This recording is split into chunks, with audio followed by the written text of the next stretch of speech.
अली बाबा और 40 चोर। बहुत सालों पहले पर्शिया के एक शहर में गालीचों का एक व्यापारी रहता था। उसके दो बेटे थे, एक का नाम कासिम था और दूसरे का अली बाबा।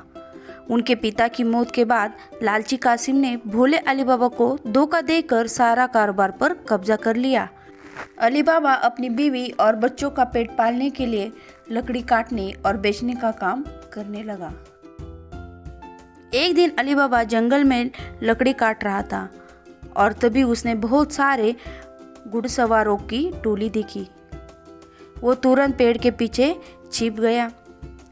जल्द ही वो 40 घुड़सवार एक बड़े टीले के पास आकर रुके। उन सबके पास बड़े थैले थे। उनके कमर पर तलवार और खंजर देखकर अली बाबा समझ गया कि ये सब चोर है। उन चोरों में से एक, जो उनका सरदार लग रहा था, एक बड़े पत्थर के पास गया और बोला, खुल जा सीम सीम।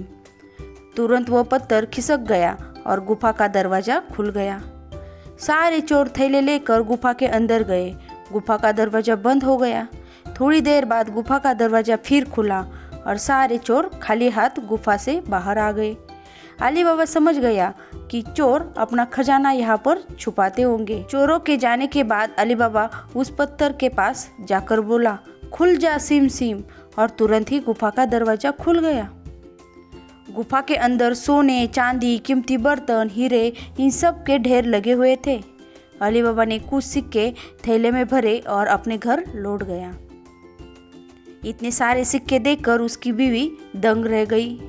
वो बोली, तुमने चोरी तो नहीं की? अली बाबा बोला, मैंने कोई चोरी नहीं की, ये पहले से ही चुराए हुए थे। इतने सारे सिक्के गिनने के लिए उनको वजन काटा चाहिए था। अली बाबा की बीवी वजन काटा लाने अली बाबा के भाई कासिम के घर गई। कासिम की बीवी ने पूछा, वजन काटा किस लिए चाहिए? इस पर अली बाबा की बीवी बोली कि अनाज तोलना है। कासिम की बीवी एक चालाक औरत थी। उसने सोचा, अली बाबा के पास वजन करने जितना अनाज कहाँ से आया? उसने कांटे के नीचे मोम चिपकाया और अली बाबा की बीवी को दे दिया। अली बाबा के बीवी ने सिक्कों को तोला और दोनों बहुत खुश हो गए।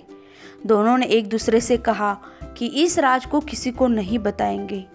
लेकिन अगली सुबह कासिम की बीवी को इस राज का पता चल गया, कांटे पर चिपके सिक्के से। उसने कासिम को सब कुछ बता दिया। कासिम सोच में पड़ गया कि अली बाबा के पास इतना सोना कहाँ से आया। अगली सुबह वो अली बाबा के घर गया और अली बाबा से सोने का सच पूछा। अली बाबा भोला था, वह कासिम से कुछ छुपा नहीं पाया।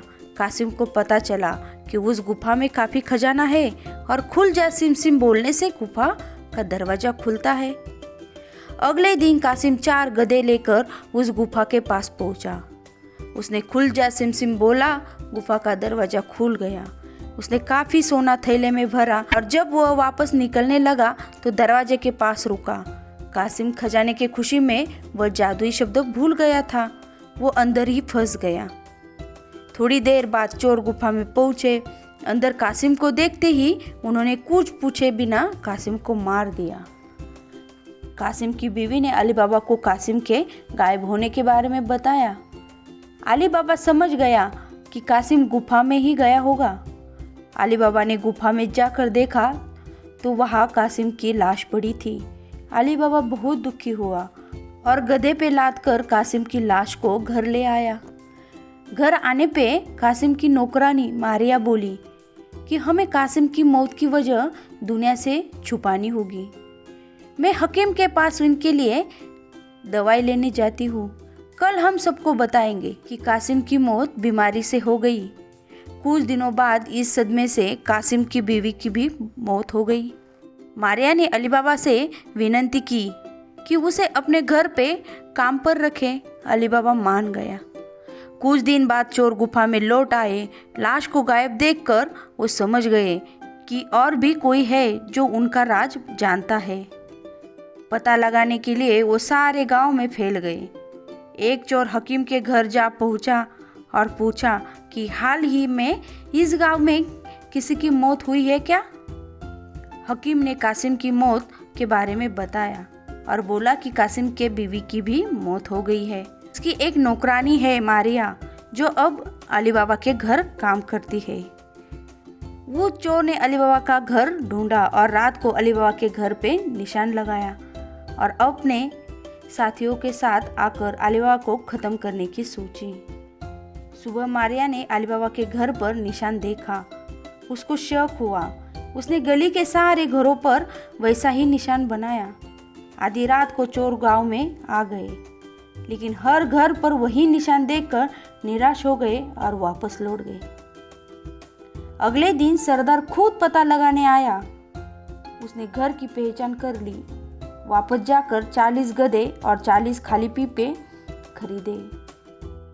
उसने एक पीपे में तेल डाला और बाकी पीपों में उसने अपने साथियों को छुपने के लिए कहा। वो तेल का व्यापारी बनकर अली बाबा के घर पहुंचा। उसने अली बाबा से कहा कि मैं एक तेल का व्यापारी हूँ, शहर जाना है लेकिन रात हो गई है, इसलिए रात में ठहरने के लिए जगह चाहिए। अली बाबा मान गया। मारिया ने रात के लिए लजीज खाना बनाया। उसने खाना परोसा, तभी उसकी नज़र व्यापारी के अंगूठी पे गई। उसको याद आ गया कि वैसे ही एक अंगूठी अली बाबा के लाए खजाने में थी। शक को यकीन में बदलने के लिए चुपके से वो पीपो के पास गई। उसने एक पीपा खटखटाया। अंदर से आवाज आई, बाहर आ जाए सरदार। मारिया को खतरे का अंदाजा हुआ।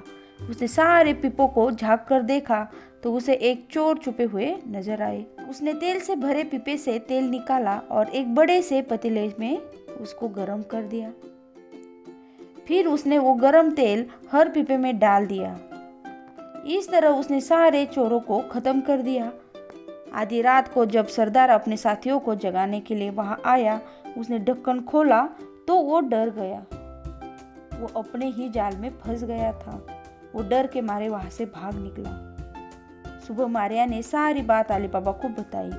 अली बाबा ने उसको धन्यवाद कहा और बोला कि आज से तुम नौकरानी नहीं, हमारे परिवार का हिस्सा हो। फिर वो सब एक साथ खुशी से रहने लगे।